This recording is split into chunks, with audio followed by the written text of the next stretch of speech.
I'm ready. ₹1,00,000 పెట్టి మరి అదే ₹1,00,000 అనేది పార్టీ. అది అంటే అది పార్టీ ఫండ్ కోసం కొన్ని టికెట్స్, అది 10 టికెట్లు 5 టికెట్లు అలాగే ఇస్తుంటారు. అది పార్టీ ఫండ్, అది వదిలేయండి. ఇది రెగ్యులర్గా సామాన్య ప్రేక్షకులు అంటే పవన్ కళ్యాణ్ గారి అభిమానుల కోసం మనం మాట్లాడితే దాంట్లో వాళ్ళు చిన్న కామెంట్ పెట్టారు, అన్న మీకెందుకు పుష్ప 1,200 పెట్టారు. పుష్ప 1,200 పెట్టారు కాబట్టే మీకు ఆక్యుపెన్సీ తగ్గిపోయింది. ఆ సినిమా కూడా రేట్లు ఎక్కువనే మనం ఆ రోజు గోల్ పెట్టాం. థియేటర్ వాళ్ళు ఆక్యుపెన్సీ రావట్లేదు, సి క్లాసులు బి క్లాసులు ఫుల్ కావట్లేదు. మరి మీ అభిమానులే మరి థియేటర్ కాడికి వచ్చి బాధపడుతున్నారు, మీ థియేటర్ కాడికి వచ్చి కష్టపడుతున్నారు. ఆ రేట్లు మేము కొనలేకపోతున్నాం, డబ్బులు లేవని చెప్పి ఆక్యుపెన్సీ 20% 30% అయిపోయింది కాబట్టే మనం చెప్పడం జరిగింది.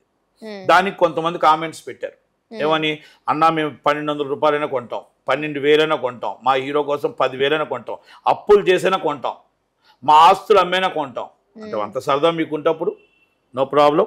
నెక్స్ట్ నుంచి నేనే చెప్తా, మీరు థియేటర్ ప్రొడ్యూసర్ ₹1,000 పెట్టకండి, 5,000 10,000 పెట్టండి టికెట్, బెనిఫిట్స్ రెగ్యులర్ షో పెట్టుకోండి, మీ ఇష్టం వచ్చిన పెట్టుకోండి. ఇక ఎందుకంటే మనం అభిమానుల కోసం చెప్తాడు, వాళ్ళ కింద కామెంట్స్ పెడుతున్నప్పుడు మాకు అంత రేటు పెట్టండి ఎంత రేటు. ఇప్పుడు మనం ఒక వస్తువు ఉంది, ఆ వస్తువు తగ్గట్టు ఖరీదు పెట్టమంటాం.